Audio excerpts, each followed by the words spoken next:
नमस्कार, आपके साथ मैं स्मिता शर्मा हूं। IBN 7 पर आज से हम एक खास सीरीज शुरू कर रहे हैं, गंगा। हम आपको दिखाएंगे कि देश के लाखों करोड़ों लोगों की आस्था की प्रतीक गंगा आज किस हाल में है, किस तरह गंगा हर रोज हर पल खत्म हो रही है। गंगा की यह हालत समझने की जरूरत इसलिए है क्योंकि देश ने हाल के महीनों में एक नया सपना देखा है, साफ सुथरी, जीवंत, अविरल गंगा का। ये सपना देश के प्रधानमंत्री नरेंद्र मोदी का भी है। उन्होंने इस बार बजट में नमामि गंगा मिशन के लिए 2000 करोड़ रुपए से ज्यादा दिए हैं। ऐसे में नमामि गंगा मिशन के सामने किस तरह की चुनौतियां हैं, देखिए हमारे साथ इस खास पेशकश गंगा में।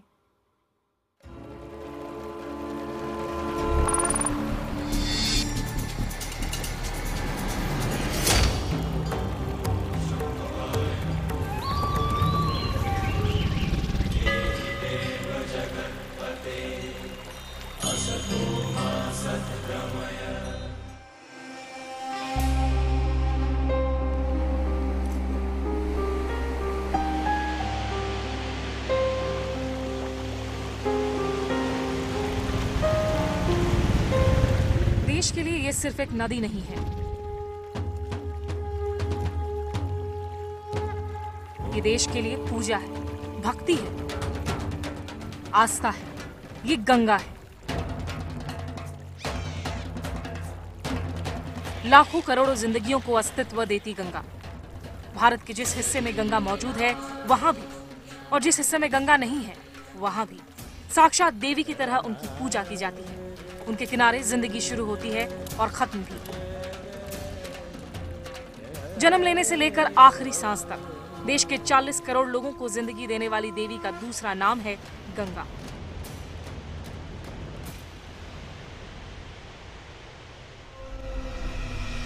लेकिन गंगा आज मुश्किल में है। विकास की रफ्तार में तेज भागते भारत ने इस अनमोल नदी को खतरे में डाल दिया है। अगले कुछ हफ्तों में IBN 7 संवाददाता बहार दत्त आपको लेकर चलेंगी गंगा के उद्गम से लेकर अंत तक के सफर पर। इस खास कार्यक्रम में हम आपको दिखाएंगे कैसे अपनी गंगा को बचाने के लिए लोग अपना सब कुछ दांव पर लगाने के लिए तैयार हैं। गंगा साधारण नहीं है। गंगा को हम चलती हुई बहती हुई पानी को नहीं मान सकते हैं। गंगा साक्षात देवी है, ईश्वर का मतलब अंश है। गंगा को दुर्भाग्य से हमने एक वस्तु की तरह समझकर जिस तरह से भी उसके साथ व्यवहार किया, दुर्भाग्य ये है कि वो आने वाले समय में हमारे लिए इतने ढेर सारे कष्टों को लेकर के पहुंचेगी जिसकी हम कल्पना नहीं कर सकते। लाखों लोग भले ही गंगा जल को पवित्र मानकर पूजा करें, लेकिन आज हकीकत कुछ और है।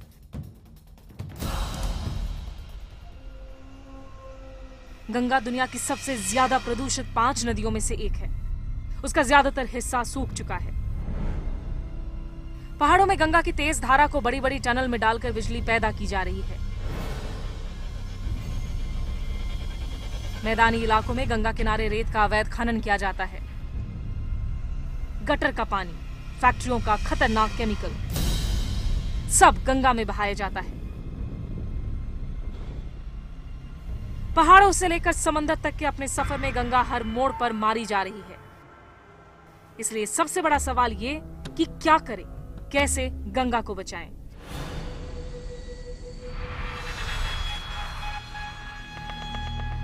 ये सवाल केंद्र में नरेंद्र मोदी की अगुवाई में बीजेपी की सरकार आने के बाद और अहम हो गया है।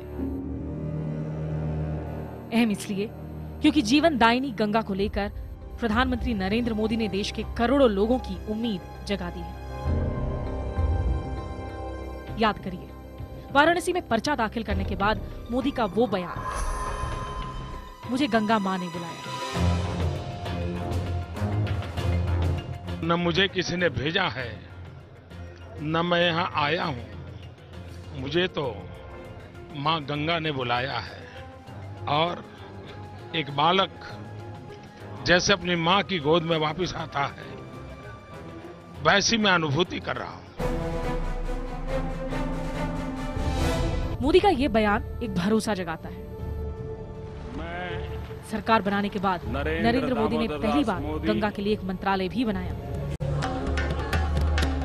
नाम दिया है गंगा पुनर्जीवन मंत्रालय। एक ऐसा मंत्रालय जिसका काम मां गंगा को फिर से जिंदगी देना होगा। मोदी ने इस मंत्रालय की कमान तेज तर्रार नेता उमा भारती को दी है। मोदी जी ने बहुमत प्राप्त किया और गंगा का काम मुझे सौंपा है। ये मेरी ज़िंदगी का सबसे खुशी का दिन है और मैं निश्चित रूप से अपनी पूरी शक्ति के साथ ये प्रयास करूंगी कि मैं गंगा जी की सेवा ठीक से कर सकूं।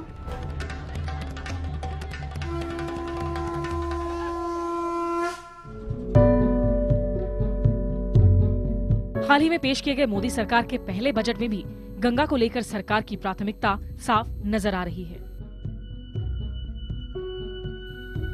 सरकार ने गंगा को स्वच्छ और निर्मल बनाने के लिए नमामि गंगा मिशन के तहत 2037 करोड़ रुपए का प्रावधान दिया है। I propose to set up an integrated Ganga conservation mission called the Namami Ganga and set aside a sum of rupees 2037 crores for this purpose. Budget के दौरान वित्त मंत्री अरुण जेटली ने साफ कहा है कि पुरानी सरकारों और एजेंसियों की कोशिशों में कमी के चलते गंगा की सफाई का अभियान पूरा न हो सका। ये मिशन अब पूरा किया जाएगा। Called the Jal Marg Vikas will be developed from Allahabad to Haldia to cover a distance of 16-20 kilometers. 100 crore रुपए खर्च करके गंगा के किनारे घाटों को साफ किया जाएगा, सुंदर बनाया जाएगा। इस मुहिम में विदेश में रह रहे भारतीयों को भी शामिल करने के लिए NRI गंगा फंड बनाया जाएगा। लेकिन गंगा को लेकर ऐसे दावे कई सालों से कई सरकारें पहले भी कर चुकी हैं। नजर इस बार नजरिए पर है, सरकार के इरादों पर है।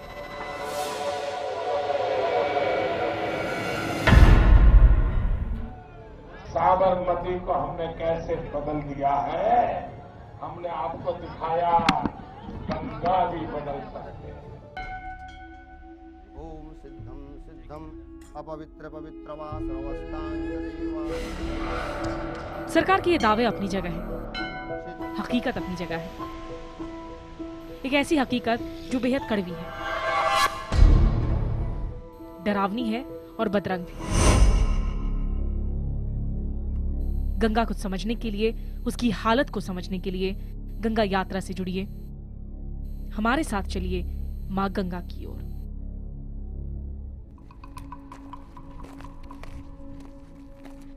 हमने अपनी यात्रा शुरू की गंगोत्री ग्लेशियर से।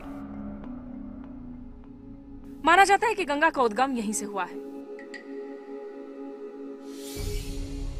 14 किलोमीटर का ये पूरा रास्ता बर्फ से ढका हुआ है। बर्फ की चट्टानों से बूंद दर बूंद गिरता पानी आगे जाकर तेज धारा में बदल जाता है। दरअसल गंगा 4 अलग अलग छोटी नदियों से मिलकर अपने स्वरूप में आती है। हर नदी के उद्गम पर एक बड़ा मंदिर है और पुरानी मान्यता है कि जो इन चारों मंदिरों के दर्शन कर ले उसे मोक्ष मिलता है। इन मंदिरों के दर्शन को ही 4 धाम यात्रा कहा जाता है। शुरुआत होती है पूर्व में यमुनोत्री से, फिर गंगोत्री, इसके बाद केदारनाथ और बद्रीनाथ, जहां से मंदाकिनी और अलकनंदा नदी निकलती हैं।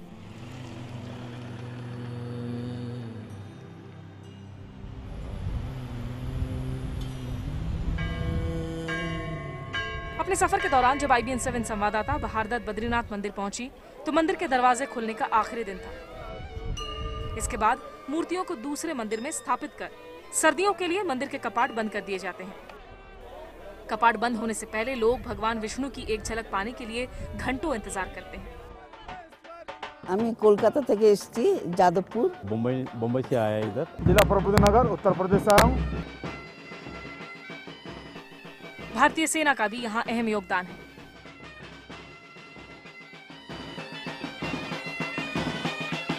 जब मंदिर की मूर्तियां आखिरी दर्शन के लिए लाई जाती हैं तो गढ़वाल राइफल्स का पूरा बैंड लगातार माहौल को संगीतमय बनाए रखता है। यहीं पर हमारी मुलाकात हुई बर्फ बाबा से। मंदिर के कपाट बंद होने के बावजूद ये पूरी सर्दियां यहीं बिताते हैं। जो 6 महीना के जो पट खुले रहते हैं और जो बंद रहते हैं उसकी बहुत अंतर होती है। जो हम 6 महीना में जो साधना भजन करते हैं, ध्यान भजन करते हैं, जब ध्यान करते हैं तो उसमें हमें प्रगति बहुत होती है, आनंद आता है, साधना में सिद्धियां आती हैं।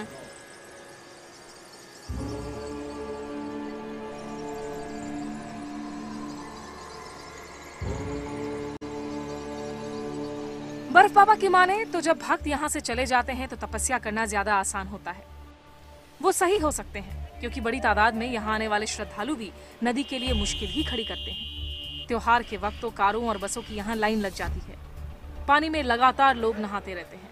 हर तरफ बिखरा प्लास्टिक और कचरा सीधे नदी में जाता है। इतने दुकान मकान हो गए हैं जिसके कारण आज देखिए, पिछले साल देखिए बर्फ गिर रही थी, इस समय अभी तटबंध के समय बर्फ गिरी थी। तो ये क्या है, पोल्यूशन है। पोल्यूशन की वजह से यहाँ बर्फ गिरना भी कम हो गया है। एक बार मूर्तियां हटने के बाद बद्रीनाथ में आसपास की रंगत हल्की पड़ जाती है। मोबाइल के टावर बंद कर दिए जाते हैं, पानी और बिजली की सप्लाई भी काट दी जाती है।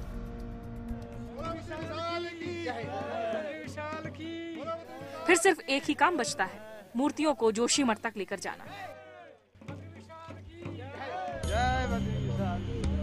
बद्रीनाथ से जोशीमठ की दूरी करीब 30 किलोमीटर है। सेना और पुलिस की मौजूदगी में साधु संत मूर्तियां लेकर जोशीमठ तक जाते हैं।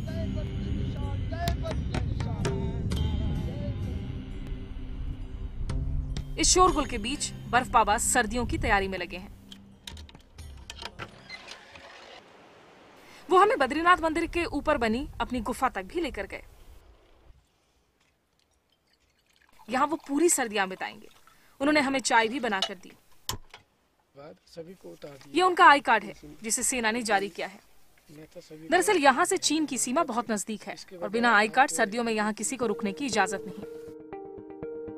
गाँव जो है पूरा नाम क्या है इसका? अगले दिन बर्फ बाबा हमें भीमकुंड ले गए। माना जाता है कि सरस्वती नदी यहीं से निकलती है। पुरानी मान्यता है कि भीम ने द्रौपदी के लिए यहाँ नदी में चट्टान का बड़ा टुकड़ा रख दिया था ताकि वो आसानी से नदी पार कर सके। कहा यह भी जाता है कि यहीं पर महर्षि वेदव्यास ने महाभारत लिखी थी।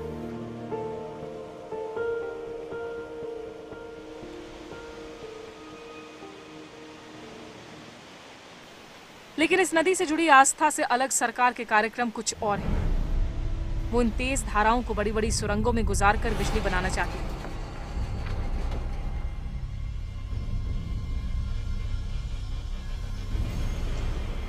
हमें बताया गया कि गंगा और उसकी सहयोगी नदियों पर 300 से ज्यादा बांध बनाए जाने हैं।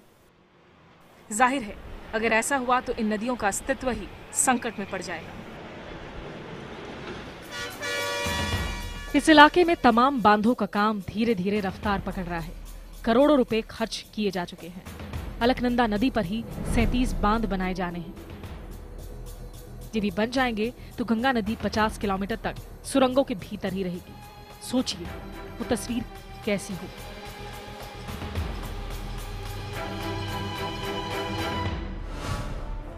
बहार दत्त, IBN 7।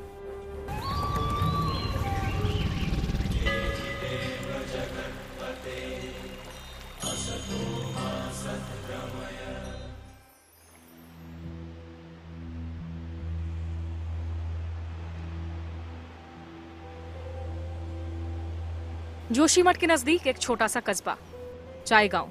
यहाँ के लोग भी अलकनंदा को बचाने के लिए आंदोलन कर रहे हैं। यहाँ बनने वाले 3 बांधों में से एक तो काम करना भी शुरू कर चुका है। चाय गांव जाकर हमने खुद देखा कि आखिर इसका असर यहाँ के लोगों पर क्या पड़ा है।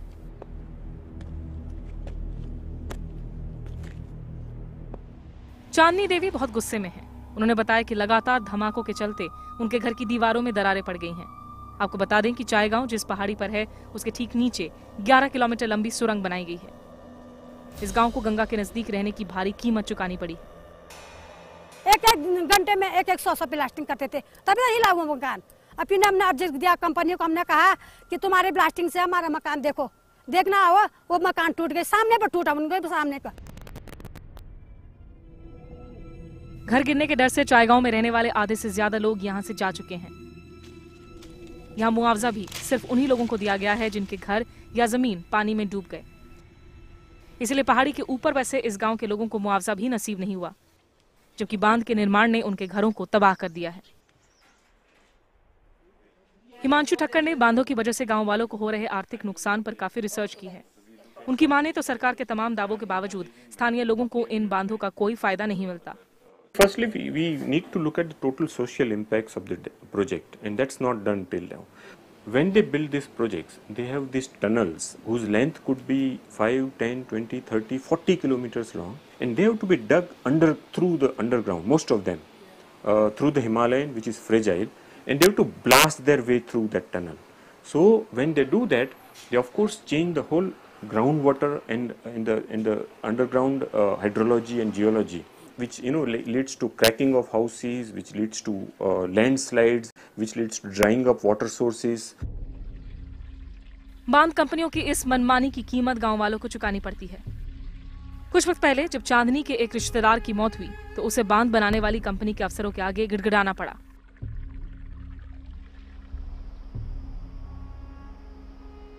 ताकि वो कुछ पानी छोड़ दें जिसमें वो अस्थियां प्रवाहित कर सके। गढ़वाल के जिन इलाकों में कभी गंगा धारा प्रवाह बहा करती थी, आज पूरी तरह सूख चुकी है।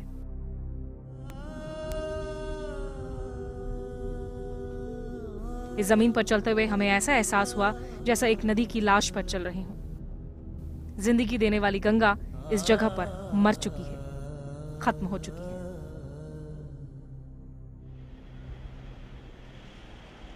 लेकिन बांध बनाने वाली कंपनी का तर्क है कि उसे बड़ा मिशन पूरा करना है, देश को बिजली मुहैया करानी है।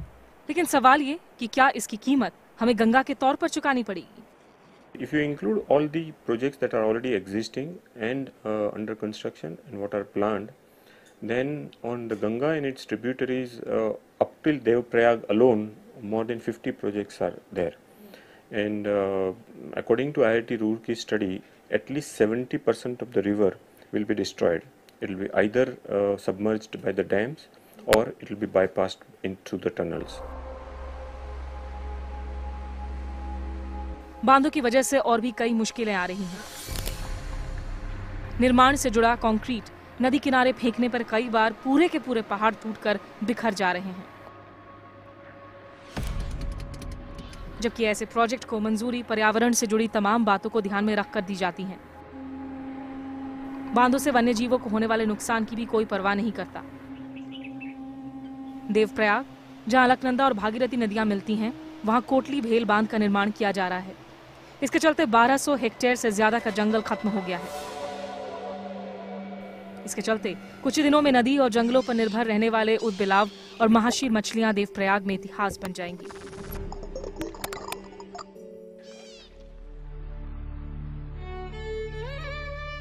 तो क्या गंगा के लिए हिमालय में कोई उम्मीद बची है?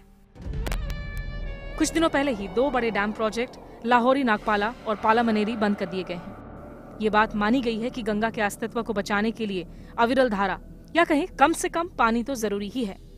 बावजूद इसके इस इलाके में 300 से ज्यादा बांधों का निर्माण जारी है। आखिर इस देश की बिजली की भूख भी तो मिटानी है। तमाम सवालों और विवादों के बीच लोग अपनी देवी, अपनी माँ, अपनी गंगा को बचाने के लिए लगातार संघर्ष कर रहे हैं। गंगा के साथ ये अजीब दुर्भाग्य है। एक तरफ इतना आदर, इतना सम्मान, माँ का दर्जा, और दूसरी तरफ उतना ही शोषण, उतना ही दुत्कार। ये गंगा है। बाहर दत्त, IBN 7।